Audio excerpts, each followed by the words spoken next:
Je suis Mastiam, coordonnateur du comité électoral de Dagana. Voilà, donc je m'en vais simplement vous décliner la déclaration liminaire qu'on a faite au nom du comité électoral de la coalition Benno Bokk Yakaar de Dagana. Mesdames, Messieurs, honorables invités, chers camarades, c'est avec une très grande émotion que l'ensemble de notre comité électoral se fait un plaisir de s'adresser à vous par ma voix afin d'échanger autour de la récente et brillante réélection de son Excellence, le Président de la République Macky Sall, à la magistrature suprême de notre pays. Cette émotion résulte de la pleine mesure de la situation et des enjeux y afférents que nous appréhendons déjà en termes de responsabilité dans la conduite des affaires de notre localité. Mais permettez-moi, dès l'entame de mon propos, d'adresser nos vives félicitations à son Excellence, le Président de la République Macky Sall, principal artisan de cette victoire acquise de haute lutte que nous savourons encore. En effet, la brillante réélection de son Excellence Monsieur le Président de la République Macky Sall témoigne encore de la forte adhésion des populations du Waalo aux politiques économiques et sociales qu'il a impulsées depuis son accession au pouvoir. Il me plaît à ce stade de souligner que l'épine dorsale de ces politiques est le plan Sénégal émergent, PSE, qui est un référentiel de développement économique qui nous a permis de retrouver le chemin de la croissance durable et partagée. Les effets attendus du PSE n'ont pas manqué au rendez-vous, comme en témoigne le score de plus de 58% engrangé au niveau national par le candidat Macky Sall. Le département et la commune de Dagana en particulier n'ont pas été en reste pour ce qui a trait à l'appropriation de ce référentiel économique et surtout sa traduction en actes concrets à même d'impacter nos valeureuses populations du Waalo. Toutefois, cette appropriation n'aurait pas pu se faire sans la conduite éclairée de dirigeants d'un type nouveau, parce que résolument engagés dans la satisfaction des besoins des populations. J'ai nommé M. Mohamedou Mokhtar Cissé, directeur général de la SONAGED. J'ai nommé M. Cheikh Ahmed Tidiane Cissé, directeur général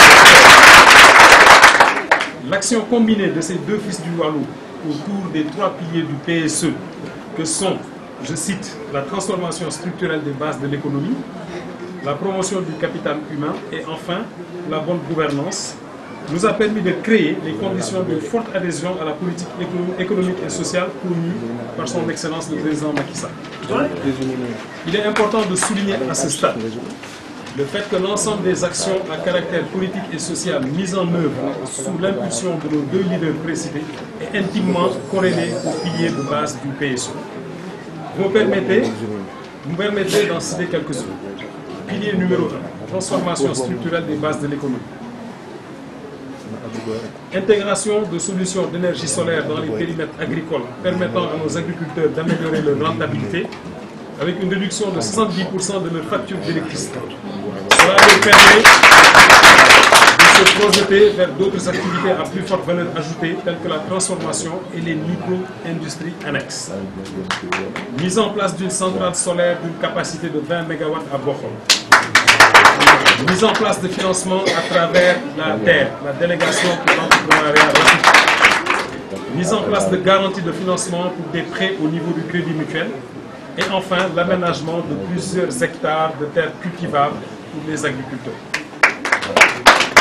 Pilier numéro 2, la promotion du capital humain.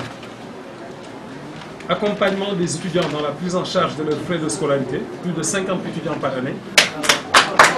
Divers dons de matériel et de médicaments à l'hôpital et au centre de santé de Dagana, des bourses de sécurité familiale et enfin l'accès pour certaines couches défavorisées de la population à la couverture maladie universelle, la CMU. Le pilier numéro 3 n'est pas en reste, à savoir les pratiques de bonne gouvernance et d'état de droit, dans la mesure où nous avons même eu à faire un forum de sensibilisation sur le potentiel et les opportunités d'investissement au Waalo, avec une ouverture à Dakar et une clôture au niveau de Saint-Louis. Soutien et accompagnement à toutes les associations et organisations de soutien au développement économique, nous sommes beaucoup intervenus sur ce point-là aussi.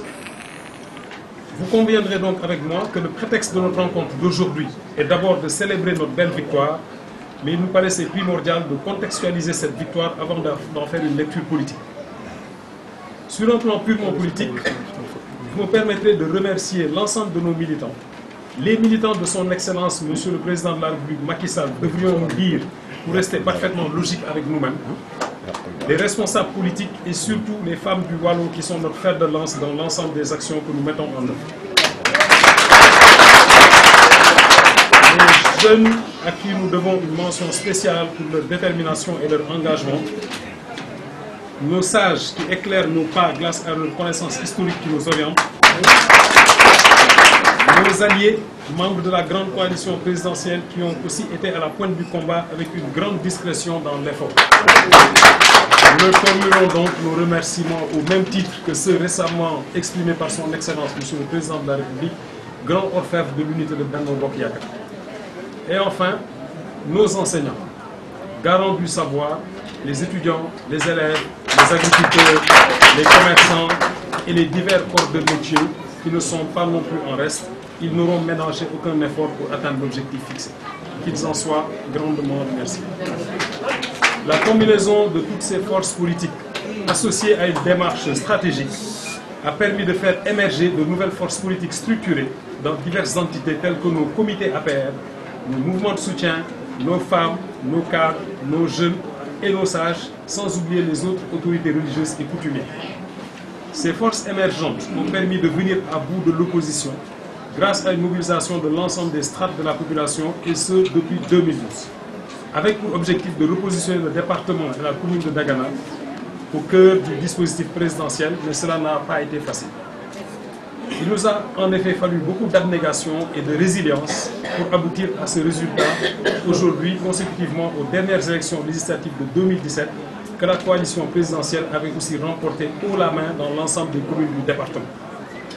Nous sommes donc aujourd'hui libres de nous projeter vers l'avenir avec beaucoup d'ambition, mais en parfaite symbiose avec les futures orientations stratégiques de son Excellence, Monsieur le Président de la République Macky Sall, et en droite ligne avec le PSE dans sa deuxième phase.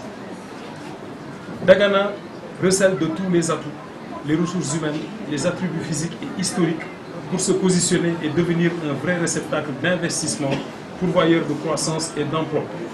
Et ce, dans des domaines aussi variés que l'agriculture, l'agro-industrie, les secteurs émergents tels que le pétrole, le gaz, les énergies renouvelables, mais aussi l'industrie et les TIC.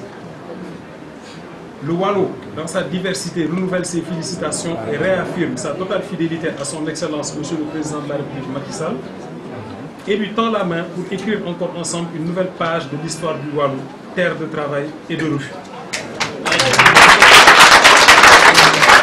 Nous ne saurions terminer sans rendre hommage à nos vaillantes mères, épouses et filles. C'est Linguère dont la journée de protection des droits a été célébrée hier, le 8 mars. Elle représente une source d'inspiration intarissable pour nous, une source de refus certes, mais surtout une source de travail, et c'est le travail qui anoblit. Encore ensemble pour un Waalo émergent, je vous remercie de votre attention.